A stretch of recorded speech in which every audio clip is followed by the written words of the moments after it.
నమస్తే మేడం. నమస్తే. సో మీరు అమ్మాయిల గురించి, అబ్బాయిల గురించి రిలేషన్‌షిప్, లవ్ ఇవన్నీ బాగా మాట్లాడతారు. సో ఏం చెప్తారు ప్రెజెంట్ జనరేషన్‌లో రియల్ లవ్ అనేది ఉందా? ఎక్కడైనా ఉందా? రియల్ లవ్ లేదు బ్రో. హ్మ్. ప్రస్తుతానికి అమ్మాయిల దగ్గరే గానీ, అబ్బాయిల దగ్గరే గానీ రియల్ లవ్ లేదు. హ్మ్. అమ్మాయిలని, అబ్బాయిలని కని పెంచుతున్నారు చూడు హ్మ్. తల్లిదండ్రులు, వాళ్ళది రియల్ లవ్. ఈ యువత మీద, ఈ యువతని కన్నటువంటి తల్లిదండ్రులది రియల్ లవ్.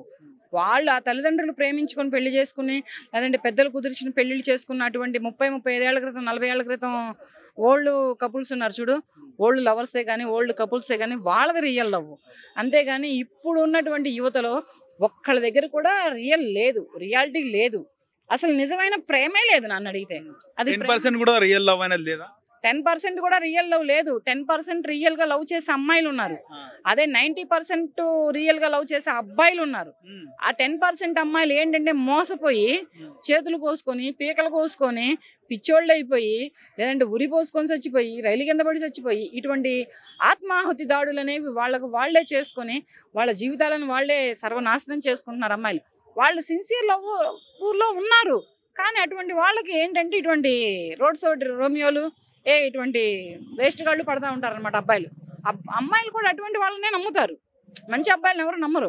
అమ్మా నాకు 50,000 జీతం వస్తుంది, మరి నేను ఇలా ఉన్నాను, మరి పెళ్లి చేసుకుందామా, నేను ఇష్టపడుతున్నాను అని మాట్లాడాడు అనుకో, నీకు 50,000 జీతమా, నాకేం సరిపోద్ది 50,000 జీతం, నా షాపింగ్కి సరిపోదు 50,000 జీతం, నా బ్యూటీ పార్లర్కి సరిపోదు 50,000 జీతం, నా ఖర్చులకు సరిపోవు. మరి ఖర్చులకి సరిపోక, షాపింగ్కి సరిపోక, బ్యూటీ పార్లర్కి సరిపోని డబ్బులు ఈ అబ్బాయి మరి ఎంత సంపాదిస్తే సరిపోతుంది ఇక్కడ?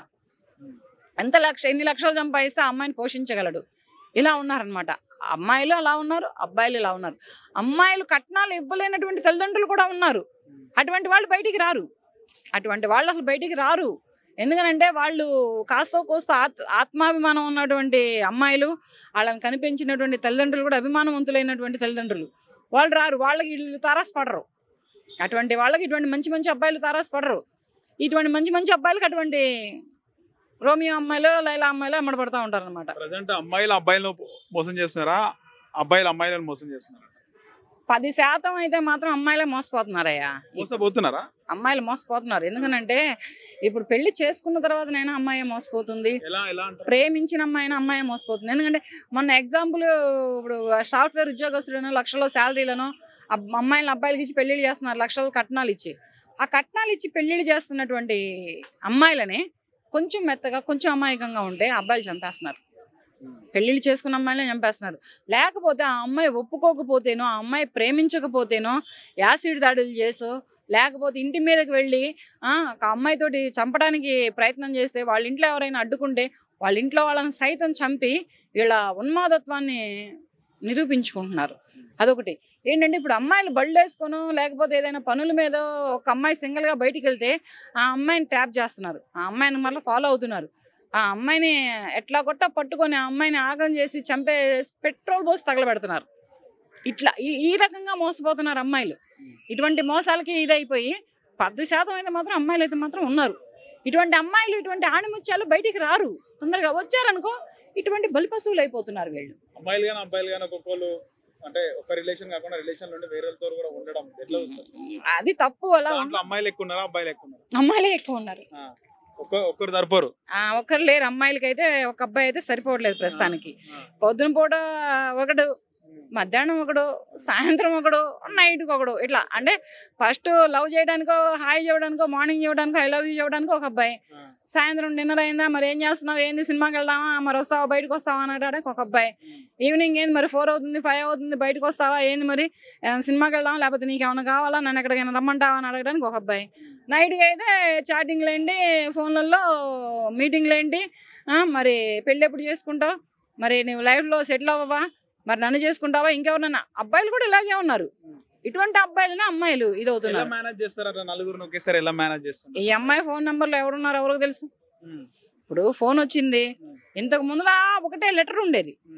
అది చదువుకున్న అమ్మాయిలైనా, చదువుకోని అమ్మాయిలకైనా, చదువుకోని అమ్మాయిలు, చదువుకోని అబ్బాయిలు అయితే వాళ్ళు సిన్సియర్గా వెళ్ళిపోయేవాళ్ళు, పెద్దలకు చెప్పి పెళ్లిళ్ళు చేసుకునేవాళ్ళు. చదువుకున్న అమ్మాయిలు, అబ్బాయిలు అయితే లెటర్లు రాసుకునేవాళ్ళు. ఇప్పుడేమొచ్చింది? ఫోను. టెక్నాలజీ పెరిగింది కదా. టెక్నాలజీ పెరిగిన దాని మీద ఏంటంటే ఫోను. ఈ ఫోన్ అనేది చాలా వరకు యువతని నాశనం చేస్తుంది అనమాట. యువత భవిష్యత్తులను నాశనం చేస్తుంది. వాళ్ళు వీళ్ళ దగ్గర మోసపోయిన తర్వాత ఎంత కృంగిపోతున్నారో, ఎంత కుమిలిపోతున్నారో, ఎంత నలిగిపోతున్నారో. ఫ్లైట్ లను ట్రైన్లలో ఇద్దరు అబ్బాయిలు ఒకేసారి ఒక అమ్మాయిని పట్టుకుంటారు రెడ్ హ్యాండెడ్ గా. అంటే ఇద్దరు మెయింటైన్ చేస్తుంటే అమ్మాయిని పట్టుకుని నిలదీస్తుంటారు. ఆ వీడియో మీరు చూస్తారు. అవి ట్రోల్స్ వస్తున్నాయి. అలాగే ఇప్పుడు నిజంగా కూడా అలాగే ఉంటున్నారు కదా. మైండ్ సెట్ ఎట్లుంటది అట్లా అంతమందిని మల్టీగా మెయింటైన్. కమర్షియల్ అని చదువుతున్నాను కదా, అమ్మాయిలు పక్కా కమర్షియల్. ఫిజికల్ రిలేషన్ కోసం ఫిజికల్ రిలేషన్ అంటే అది ఎంతవరకు కరెక్టా ఎంతవరకు నిజమా అనేది కాదు, కానీ ఫిజికల్ గా అమ్మాయిలు లొంగరయ్యవు. అటు చెప్పమాక, వాళ్ళకి మనసైన వాడు వాళ్ళని మోసం చేసేవాడికే నువ్వు లొంగుతారు. ఎంతమందిని మెయింటెనెన్స్ చేసినా, ఇంతమందిని కమర్షియల్ గా మెయింటెనెన్స్ చేసినా వాళ్ళు ఎవరినైతే ఇష్టపడతారో, ఏ అబ్బాయినైతే ఇష్టపడతారో వాళ్ళకి ఫిజికల్ అటాచ్మెంట్ పెట్టుకుంటారు. వాడు పక్కా మోసం చేస్తాడు. అటువంటి మోసగాళ్ళనే అమ్మాయిలు నమ్ముతారు. అమ్మాయిల పేరెంట్స్ కూడా అలాగే ఉన్నారు, ఇవాళ రేపు పక్కా అలాగే ఉన్నారు. ఇంకోటి ఏంటంటే అమ్మాయిల పేరెంట్స్ తక్కువ లేరు. వాళ్ళ ఊర్లోనే అబ్బాయి కావాలంట, వాళ్ళ ఊర్లోనే సాఫ్ట్వేర్ ఉద్యోగస్తుడు కావాలంట, వాళ్ళ ఊర్లోనే లక్షల్లో శాలరీలు కావాలంట, వాళ్ళ ఊర్లోనే ప్రాపర్టీ ఉన్నోడు కావాలంట, వాళ్ళ ఊర్లోనే గవర్నమెంట్ ఎంప్లాయీ కావాలంట. అమ్మాయి పక్కనే ఉండాలి, మళ్ళీ ఇంటి పక్కనే. అబ్బాయి అల్లుడా ఉన్నంటే అమ్మాయిని తీసుకెళ్ళి ఇంట్లో పెట్టుకోవచ్చు, అమ్మాయి కాపురం ఆగం చేస్తారు. ఈ రకంగా ఉన్నారనమాట అమ్మాయిల పేరెంట్సే. కానీ ఫస్ట్ యువత మారాలి, తర్వాత యువత పేరెంట్స్ మారాలి. మెయిన్ ఇప్పుడు చెప్పుకోవాలి అంటే అమ్మాయిల పేరెంట్స్ మారాలి. అలాగే ఇంకొక మాట ఏంటంటే అబ్బాయిల పేరెంట్స్ కూడా కట్నాలంటూ కానుకలంటూ అత్యాశలకు పోయి అబ్బాయిల జీవితాలనే కానీ అమ్మాయిల జీవితాలనే కానీ ఆగం చేయొద్దు. నువ్వు అంత ఇస్తానన్నావు కట్నం, మీ నాన్న ఇంత ఇస్తానన్నాడు కట్నం తీసుకురాపో అని పెళ్లి చేసుకున్న తర్వాత ఇంటికి వచ్చినటువంటి కోడలైనటువంటి అమ్మాయిని హింసలు పెట్టొద్దు. కూతురైనా కోడలైనా కూతురే. నీ ఇంటికి మహాలక్ష్మి, నీ వంశవృక్షాన్ని నీ కల్పవృక్షాన్ని నిలబెట్టే అమ్మాయిని ఎక్కడో పుట్టి ఎక్కడో పురిగి తల్లిదండ్రులను వదులుకొని, స్నేహితులను వదులుకొని, అన్నదమ్ములను వదులుకొని, అందరినీ వదులుకొని త్యాగం చేసి నీతోటి పెళ్ళి అనే ఒక 3 ముళ్ళ బంధంతో నీ ఇంటికి వచ్చి నీ ఇంటి దీపం వెలిగించి నీకు నందనవనం చేస్తుంది ఆ ఇల్లు, ఆ అమ్మాయి అంటే ఆ అమ్మాయి ఆ ఇంటికి యువరాణి, మహారాణి, ఆ ఇంటి మహాలక్ష్మి అండ్ దేవత. అలా పోల్చుకోవాలి. కానీ కట్నాన్ని తీసుకొచ్చే ఒక సిజర్ బ్యాంక్ లెక్కనో, ఒక ఏటీఎం కార్డు లెక్కనో, లేకపోతే ఇంకో లెక్కనో చూడొద్దు. ముఖ్యంగా ఈ నిజమైన ప్రేమలు అనేవి ఏ సంవత్సరం వరకు ఉండే అంటే ఏం చెప్తారు? 1990s వరకు ఉన్నాయి. అంతే 1990s వరకు ఉన్నాయి, 95, 97, 2000 వరకు కూడా ఉన్నాయి. ఇక 2000 తర్వాత ఇక లేవు. ఈ 24 years బట్టి నిజమైన ప్రేమలు అనేవి లేదు. ట్రూ లవ్ అనేది లేదు. ఆ లవ్ లో అసలు స్వచ్ఛతే లేదు. రకరకాల రిలేషన్లు మనకి మధ్య కాలంలో వినపడుతున్నాయి. ఫ్రెండ్స్ విత్ బెనిఫిట్స్ అనేవి. ఫ్రెండ్స్ విత్ బెనిఫిట్స్ అంటే బెనిఫిట్ అంటే ఏంటి? ఎందుకు ఏం కోరుకుంటున్నారు ఫ్రెండ్స్ దగ్గర? బెనిఫిట్ అనే మాటకి అర్థం ఏంటి? ఫ్రెండ్షిప్ అనే మాటకి అర్థం ఏంటి? అమ్మాయిలు అబ్బాయిలు ఫ్రెండ్షిప్ గా ఉంటూ బయటికి ఫ్రెండ్స్ గా ఉంటూ వాళ్ళు ఫిజికల్ రిలేషన్ మెయింటైన్ చేస్తున్నారు.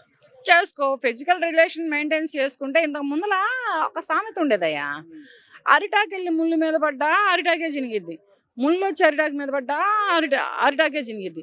అప్పుడు ఆడదాని లైఫ్ని అరిటాకుతో పోల్చేవాళ్ళు, ముళ్ళునెల్లి మగాడితో పోల్చేవాళ్ళు. ఇంతవరకు బాగానే ఉంది. కానీ ఇక్కడ విషయం ఏంటంటే ఇప్పుడు అరిటాకు మగాడయ్యాడు, ముళ్ళు ఆడదైంది. అటువంటి అరిటాకులు లాంటి అమ్మాయిలు కూడా చాలామంది ఉన్నారు. కానీ అది 10% వరకే ఉన్నారు, 90% అబ్బాయిలే ఉన్నారు. ఏంటంటే ఈ అబ్బాయిని ఎక్కడా బ్లేమ్ చేద్దామా? ఈ అమ్మాయి కోరికలు, ఈ అమ్మాయి ఆశలు, ఈ అమ్మాయి కళలు నెరవేర్చిన అబ్బాయిని రోడ్డు మీద లాగేస్తుంది. ఆ అమ్మాయి భవిష్యత్తు ఏంటి, ఆ అమ్మాయి చదువు ఏంటి, ఆ అమ్మాయి పేరెంట్స్ ఏంటి, వాళ్ళ పరువు ప్రతిష్టలు ఏంటి, ఇవన్నీ ఎవరు చూడట్లేదు. ఏ అమ్మాయి కూడా చూడట్లేదు. ఫస్ట్ లాగేస్తుంది. కొంచెం ఫేమస్ అయితే చాలా అబ్బాయి లాగి రోడ్డు మీద లాగేస్తుంది అమ్మాయి లాగేస్తుంది. సక్సెస్ ని జీర్ణించుకోలేకపోతున్నారా అమ్మాయిలు? ఎందుకయ్యా, ఏం చేసుకుంటారయ్యా? ఇప్పుడు అమ్మాయిల సక్సెస్ ని అబ్బాయిలు జీర్ణించుకోలేని అబ్బాయిలు పేరెంట్స్ ఉన్నారు. మెయిన్ పేరెంట్స్ లో తల్లి ఉండేది, అమ్మాయిల సక్సెస్ ని భరించలేని తల్లి, తర్వాత తండ్రి, తర్వాత అన్నదమ్ములు, తర్వాత లవ్వరు, లాస్ట్ లో మొగుడు ఉంటాడు. అట్లా మొగుడు జీర్ణించుకోలేకపోతారా? డైజెషన్ చేసుకోలేడు మగుడు. అమ్మాయి సక్సెస్ సాధిస్తుంది అంటే భార్య గాని, అది తల్లి గాని, చెల్లి గాని, అక్క గాని, ఎవరైనా గాని వాడు ఈగో హర్ట్ అయింది. మగాడి ఈగో హర్ట్ అయింది. అక్కడ ఆ హర్టింగ్ ఏంటంటే అమ్మాయిని ఇదే చేసిద్ది.